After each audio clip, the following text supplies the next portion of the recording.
नमस्कार। आपका हमारे प्रज्ञा प्रवाह यूट्यूब चैनल में हार्दिक स्वागत है। आज का विवेच्य विषय है वेदांत सार। यह प्रकरण ग्रंथ है और यूजीसी, प्रवक्ता, टीजीटी, पीजीटी सहित जो अन्य परीक्षाएं हैं हायर एजुकेशन से संबंधित, उनमें यह समान रूप से उपयोगी है। इसके साथ दर्शन शास्त्र की मुख्य परीक्षा के पाठ्यक्रम में भी इसका समावेश है। साथ ही साथ अगर कोई सुधीजन आध्यात्मिक पिपासा को शांत करना चाहता है, भारतीय संस्कृति के अमूल्य मोती का अवलोकन करना चाहता है, देखना चाहता है, ग्रहण करना चाहता है, तो उसके लिए भी इसकी उपयोगिता है। वेदांत सार प्रकरण ग्रंथ है। यह सदानंद योगींद्र द्वारा लिखा गया है, जो 16वीं शताब्दी के हैं, और इनके गुरु स्वामी अद्वैयानंद हैं। इस पर जो टीकाएं लिखी गई हैं वह स्वामी रामतीर्थ की विद्वन मनोरंजनी, नृसिंह सरस्वती की सुबोधिनी, आपदेव की बालबोधिनी। वस्तुतः यह जो ग्रंथ है यह वेदांत सार, जैसे कि इसके नाम से स्पष्ट है, वेदांत का अभिप्राय होता है। वेदांत में दो पद हैं, वेद और अंत। अंत शब्द का अभिप्राय होता है सार और अंतिम भाग। इस दृष्टि से अगर हम देखें तो यह दोनों शब्दों को सार्थक करता है। सार मतलब वेदांत में जो वेदों का सार तत्व है वह निहित है, और यह जो हमारी षट दर्शन की परंपरा है उस दर्शन में यह अंतिम सोपान भी है, इसलिए वेदांत नाम सार्थक होता है। अब वेदांत सार की रचना का प्रयोजन क्या था? वेदांत सार क्यों लिखा गया? वस्तुतः जैसा यह नाम है उसी प्रकार से गुण को भी धारण करता है। अद्वैत वेदांत के जो मुख्य तत्व हैं, जो सार तत्व हैं, उन सब का विवेचन इसमें बहुत ही सरलता के साथ किया गया है। प्रकरण ग्रंथ होने का अभिप्राय यह है कि प्रकरण ग्रंथ से का अभिप्राय होता है एक देश से संबंधित, एक भाग से संबंधित, अर्थात यह संपूर्ण वेदांत की विवेचना तो नहीं करता है, लेकिन एक भाग के रूप में, एक प्रकरण के रूप में उसकी विवेचना करता है। अब हम आते हैं इसके मंगलाचरण पर। मंगलाचरण जैसा कि अभिप्राय नाम से स्पष्ट है कि हमारे यहाँ परंपरा रही है कि हम किसी भी अच्छे कार्य की शुरुआत मंगलाचरण से करते हैं। स्वामी योगींद्र सदानंद ने भी इसी प्रकार से इसकी शुरुआत की है। इसमें अखंडम सच्चिदानंदम अवांग मनस गोचरम आत्मानम अखिलाधारम आश्रय अभीष्ट सिद्धये अर्थत्वप्य द्वयानंदातीत द्वैत भानतः गुरून आराध्य वेदांत सारम बच्छे यथा मति। इस रूप में मंगलाचरण उन्होंने किया है। मंगलाचरण में एक तो उन्होंने परमात्मा तत्व को नमस्कार किया है, और दूसरा जो उनके गुरु हैं अद्वैयानंद, उनको भी नमस्कार किया है। वस्तुतः गुरु आराधन की परंपरा हमारी भारतीय संस्कृति का प्राणभूत तत्व है। आप देखें कि जो तुलसीदास का रामचरितमानस है उसकी भी प्रथम चौपाई है, बंदौ गुरुपद पदुम परागा सूर्य सुबास सुयस अनुरागा। तो इस प्रकार से उसी परंपरा का निर्वहन यहाँ पर सदानंद योगींद्र के द्वारा भी किया गया है। अब हम जिस प्रकार से परंपरा रही है प्रश्नों की पूछने की कि मंगलाचरण की शुरुआत किस शब्द से होती है, उस शब्द का अभिप्राय क्या है, वह किसका विशेषण है, इन सब से संबंधित प्रश्न पूछे जाते हैं। हम सब अब इसी पर विस्तृत व्याख्या करते हैं। पहला पद है अखंडम। अखंडम का अभिप्राय है जो खंड से रहित हो, अर्थात जिसका खंड ना किया जा सके। इसके भिन्न भिन्न अर्थ होते हैं, लेकिन यहाँ पर जो स्वामी सदानंद योगींद्र का अभिप्राय है, जो उनकी टीकाओं में इसकी व्याख्या मिलती है, वह मिलता है कि खंड किसी का भी दो रूपों में हो सकता है। एक तो जो अन्य सत्ता है उनके संदर्भ में, और दूसरा अपने संदर्भ में। खंड का अभिप्राय यहाँ पर है भेद से। भेद वस्तुतः तीन प्रकार के माने गए हैं: स्वजाति भेद, विजाति भेद और स्वगत भेद। स्वजाति भेद का अभिप्राय होता है कि अपनी ही जाति से संबंधित भेद, जैसे कि एक गाय का दूसरे गाय से भेद। विजाति भेद का अभिप्राय होता है कि भिन्न भिन्न जातियों का भेद, जैसे कि वृक्ष का पशु से भेद या मनुष्य का पशु से भेद। इस प्रकार से भेद के यहाँ पर ये दो रूप हैं। उसके बाद तीसरा भेद होता है स्वगत भेद। स्वगत भेद का अभिप्राय होता है स्वयं में स्थित भेद, जैसे कि हमारे हाथ और हमारे सिर में जो भेद है यह स्वगत भेद है। अब जो परमात्म तत्व है वह इन तीनों भेदों से रहित है, अर्थात उसमें ना तो स्वजाति भेद है। स्वजाति भेद क्यों नहीं है? क्योंकि उसके समान कोई और दूसरा है ही नहीं, कोई दूसरा तत्व है ही नहीं। एकमेवा अद्वितीयम, वह एक है और अद्वितीय है। विजाति भेद का अभिप्राय उससे भिन्न भी कोई दूसरा नहीं है। ठीक उसके बाद स्वगत भेद, वह निर्गुण निराकार निर्विशेष होने के कारण उसके कोई अवयव नहीं हैं, और जब अवयव नहीं है तो इस प्रकार से उसका कोई भेद नहीं है। वेस्टर्न फिलॉसफी में स्पिनोजा भी इसी प्रकार की बात करता है।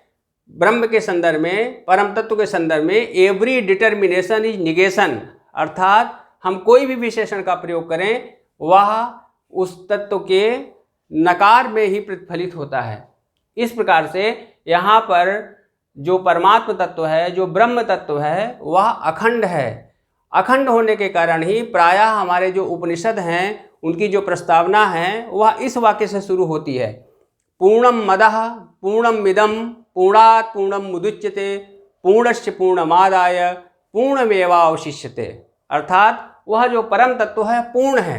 अगर कोई भी तत्व पूर्ण होगा तो वह कभी भी खंडित नहीं हो सकता है। खंडित वही होता है जहाँ अपूर्णता का भाव होता है, लेकिन परम तत्व पूर्ण होने के कारण अखंड है। उसके पश्चात आता है सच्चिदानंदम। सच्चिदानंदम में तीन पद हैं: सत, चित और आनंद। अगर हम यहाँ से लेते हैं अखंडम से, तो वह परम तत्व अगर सत नहीं होगा तो फिर क्या हो जाएगा? पूर्ण नहीं होगा, अपूर्ण हो जाएगा। इसलिए सत शब्द भी वस्तुतः इसी अखंडम से निकलता है, इसी अखंडम से निःसृत होता है, निर्मित होता है। फिर सत के साथ वह जड़ नहीं है अपितु चैतन्य स्वरूप है, और चैतन्य स्वरूप के कारण ही उसे कहा गया है चित। चित के बाद अगला जो पद है वह है आनंदम। जो परमात्म तत्व है वह आनंद स्वरूप है। इसीलिए उपनिषदों में ब्रह्म की व्याख्या के संदर्भ में यह कहा गया है आनंदेव इमानि खल भूतानि जायन्ते, मतलब आनंद से ही यह सारे प्राणी निकलते हैं। आनंदेव निवसन्ति, आनंद में ही निवास करते हैं और वहीं उनका विलीन भी हो जाता है, वहीं वह विलोपित भी हो जाते हैं। इस प्रकार से सच्चिदानंदम तीन पदों को धारण करता है: सत, चित और आनंद। और ये तीनों पद वस्तुतः अलग अलग नहीं हैं, यह एक ही हैं। जो सत है वही चित है और वही आनंद है। यह संभव नहीं है कि कोई सत हो और चित ना हो और आनंद ना हो। अगर कोई आनंद है तो चित भी है और सत भी है। इस प्रकार से यह एक ही परम सत्ता ब्रह्म की ओर संकेत करते हैं। उसके बाद उस परम सत्ता का अगला विशेषण है अवांग मनस गोचरम। अवांग शब्द में क्या है? आ का मतलब नहीं। वांग का अभिप्राय है वाणी। मन अगोचरम, अर्थात वह जो परम सत्ता है वह मन वाणी के द्वारा जाना नहीं जा सकता है। उपनिषदों में इसका कथन मिलता है यतो वाचो निवर्तन्ते अप्राप्य मनसा सह, अर्थात यतो माने जहाँ, वाचो का अभिप्राय वाणी, मन, निवर्तन्ते वापस लौटाते हैं। इनकी गति नहीं है कि उस परम सत्ता को पकड़ सकें। रहीम दास ने बहुत ही सरल शब्दों में इसके लिए कहा है रहीमन बात अगम्य की कहन सुनन की नाही। रहीमन बात अगम्य की कहन सुनन की नाही, जो जानत सो कहत नहीं, कहत सो जानत नाही। अर्थात यह अकथ कहानी है। ब्रह्म का स्वरूप इस प्रकार से है कि मन और वाणी की पहुंच वहाँ नहीं है, हम उसे केवल अनुभूत कर सकते हैं, उसको कह नहीं सकते हैं। भारतीय दर्शन के महान व्याख्याकार डॉक्टर राधाकृष्णन ने इसी बात को कहा है, when you are guided by spirit you are beyond the law, you are beyond the language, you are beyond the wisdom. अर्थात मन, वाणी, बुद्धि सबकी पहुंच वहाँ तक नहीं है। उसके बाद फिर अगला है अखिलाधारम। अखिलाधारम पद यह बताता है कि अखिल का अभिप्राय है जो कुछ भी है, अणो अणियान महतो महियान, छोटे से लेकर के सबसे बड़े रूप तक वह उस संपूर्ण सत्ता में समाहित है। और इस संपूर्ण सत्ता का आधार क्या है? वही परम तत्व है। इसी को बताया गया है अखिलाधारम। अखिलस्य, इस जो अखिलस्य संपूर्ण संसारस्य आधारा यह सह अखिलाधारम परमात्म तत्वम ब्रह्म। यह संपूर्ण संसार का जो आधार है वह परम तत्व है। इसी को उपनिषदों में तैत्तिरीय उपनिषद में कहा गया है, यतो इमानि भूतानि जायन्ते येन जातानि जीवन्ति यत् पर्यन्त अभिसंविशन्ति तद विजिज्ञास तद ब्रह्म। अर्थात यतो इमानि भूतानि जायन्ते, जहाँ से इमानी माने ये सब, कुर्सी, मेज, हम, आप, सारे के सारे तत्व जायन्ते, जहाँ से निकलते हैं, ये तो जातानि जीवन्ति, और जहाँ पर जीवित रहते हैं, जहाँ पर स्थित रहते हैं, यत् पर्यन्त अभिसंविशन्ति, और जहाँ पर विलीन हो जाते हैं, तद विजिज्ञासु, उसको जानो, वही ब्रह्म है। तो इस प्रकार से ये सारी सृष्टि का आधार क्या है? वह परम ब्रह्म है। हम लोग बचपन की कविता याद करें, जब हम कहते थे जिसने सूरज चांद बनाया, जिसने तारों को चमकाया, जिसने फूलों को महकाया। तो जितनी भी सारी चीज़ें हैं सबका आधार वह परम ब्रह्म है। उसके बाद फिर आत्मानम का अभिप्राय जो यहाँ पर बताया गया, सच्चिदानंदम, जो परमात्म तत्व है वह जड़ नहीं है, आत्म तत्व है, और आत्मा बराबर ब्रह्म, यह हमारे वेदांत का, उपनिषद का बहुत बड़ा प्रतिपाद्य है। उसकी अभीष्ट सिद्ध है। अभीष्ट का अभिप्राय यहाँ पर दो रूपों में है। क्या अभीष्ट हो सकता है? स्वामी सदानंद योगींद्र का पहला अभीष्ट है, तात्कालिक अभीष्ट है, ग्रंथ का समापन, ग्रंथ का सृजन, ग्रंथ की रचना। और दूसरा अभीष्ट क्या है? जो वेदांत का अभीष्ट है, परम तत्व अर्थात मोक्ष की प्राप्ति। जब हम गुरु के द्वारा उपदेश किए गए वाक्य को कि वह ब्रह्म तुम ही हो, इस रूप में महसूस करते हैं, अहम ब्रह्मास्मि, I am the divine flame, तो हमें वही हमारी परम सिद्धि है। हमारे पुरुषार्थों में जो हमारे 4 पुरुषार्थ हैं, धर्म, अर्थ, काम और मोक्ष, उसमें जो अंतिम और जो सार तत्व है, जो महान पुरुषार्थ है, वह मोक्ष है। उसी की सिद्धि की बात की जा रही है, और उसी की सिद्धि के लिए हम आश्रय ग्रहण करते हैं, हम निवेदन करते हैं, हम उपासना करते हैं इस अखंड ब्रह्म की। यह ब्रह्म के संदर्भ में हो गया। उसके बाद उनका मंगलाचरण का जो दूसरा रूप है वह है अर्थतो अप्य द्वयानंदातीत द्वैत भानतः गुरुन आराध्य वेदांत सारम बच्छे यथामति। यहाँ पर वो गुरु की उपासना करते हैं। इसमें अगर हम इसकी प्रतिपद व्याख्या देखें तो अतीत द्वैत भानतः, अतीत अर्थात अतीत का 2 चीज़ होती हैं, आप जानते हैं, एक अतीत होता है, दूसरा वर्तमान। अतीत का अभिप्राय क्या है? जो चला गया है। यहाँ पर क्या चला गया है? द्वैत भानतः, जो हम द्वैत का हमको आभास होता था, अपने का पराये का, जड़ का चेतन का, ऊंच नीच, लाभ हानि, जय पराजय, जितने भी प्रकार के द्वैत हैं, जीव ब्रह्म, इन सब का जो द्वैत था वह क्या हो गया है? अतीत की वस्तु हो गया है, पुराना हो गया है, चला गया है, अब वह नहीं है। जब द्वैत नहीं है तो क्या हो जाएगा? अद्वैत, अर्थात द्वैत का अभाव। यह पद इसी बात को बताता है, अतीत द्वैत भानतः, अर्थात जिस हमारे गुरु में, जिस परम सत्ता में द्वैत तत्व का अभाव है, द्वैत तत्व नहीं है, अर्थात वहाँ पर दो तत्वों की जो हमारी आभास होता है, उस आभास का वहाँ पर लोप हो गया है। अर्थता अपि, यथार्थ रूप में, अर्थता का अभिप्राय क्या है, यथार्थ रूप में भी अद्वयानंदान, यहाँ पर भी वही चीज़ है, अद्वयानंदान। अद्वयानंदान, यहाँ पर अद्वयानंद द्व्यर्थक है। एक उनके जो गुरु हैं उनके बारे में, अद्वयानंद के बारे में, जैसा कि नाम से भी यथा नाम तथा गुण, जिस प्रकार से उनका नाम है वैसा उनका गुण भी है। अद्वयानंद, अर्थात नहीं है, द्वया अर्थात द्वैत भाव, जहाँ पर द्वैत भाव नहीं है ऐसे गुरु वह क्या हैं, अद्वयानंद हैं। उन गुरु को आराध्य, उन गुरु की मैं आराधना करता हूँ, उन गुरु को मैं प्रणाम करता हूँ। अभी मैंने कहा था कि हमारे यहाँ परंपरा है, सबसे पहले किसकी आराधना की जाती है, गुरु की आराधना की जाती है। और बार बार यह कहा जाता है गुरुर् ब्रह्मा गुरुर् विष्णु, ये सारे श्लोक से हम लोग परिचित हैं। फिर आराध्य, उनकी आराधना करके आगे बहुत महत्वपूर्ण बात कहते हैं, यथामति।